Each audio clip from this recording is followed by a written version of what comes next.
বিশ্বকাপের মতো বড় ইভেন্টে পারফরমেন্স করে সবার নজর কাড়েন কলম্বিয়ান তারকা শাকিরা। এবার কোপা আমেরিকার ফাইনালে মঞ্চ মাতাবেন তিনি।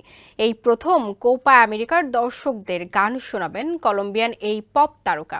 আগামী 14 জুলাই কোপা আমেরিকার ফাইনালের মধ্যবিরতিতে মঞ্চ মাতাতে দেখা যাবে শাকিরাকে। কোপা আমেরিকায় আর্জেন্টিনার প্রতিপক্ষ হিসেবে ফাইনালে লড়বে কলম্বিয়া। শক্তিশালী এই দুই দলের লড়াইয়ের মাঝে মঞ্চ মাতাতে মিয়ামির হার্ড রক স্টেডিয়ামে থাকবেন শাকিরা। লাতিন আমেরিকার ফুটবলের মহাদেশীয় নিয়ন্ত্রক সংস্থা কনমেবল থেকে বিষয়টি নিশ্চিত করা হয়েছে। কনমেবলের সভাপতি আলেহাদ্রো ডমিঙ্গেজ জানিয়েছেন, শাকিরা দক্ষিণ আমেরিকার অসাধারণ তারকা, যিনি সমগ্র বিশ্বকে মুগ্ধ করেছেন। এবার ব্যাংকও আপনার হাতের মুঠোয়।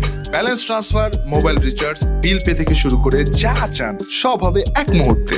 NRBC planet. তার গানগুলো গ্রহের প্রতিটি কোণে গাওয়া হয় এবং সবাইকে নাচের তালে মাতিয়ে রাখে।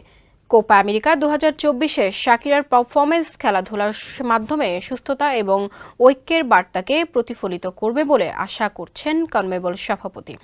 2010 সালে ফুটবল বিশ্বকাপের থিম সং ওয়াকা ওয়াকা গেয়ে আলো ছড়ানো এই পপ তারকার অ্যালবাম 8 কোটিরও বেশি রেকর্ড বিক্রি হয়েছে বিশ্বজুড়ে, যার মধ্যে রয়েছে হিপস ডোন্ট লাইয়ের মতো হিট অ্যালবাম। শাকিরা সুপার বোল এবং 3টি ফুটবল বিশ্বকাপে পারফর্ম করেছেন। গত মার্চ মাসে তার দ্বাদশ studio album Women No Longer Cry প্রকাশ পেয়েছে।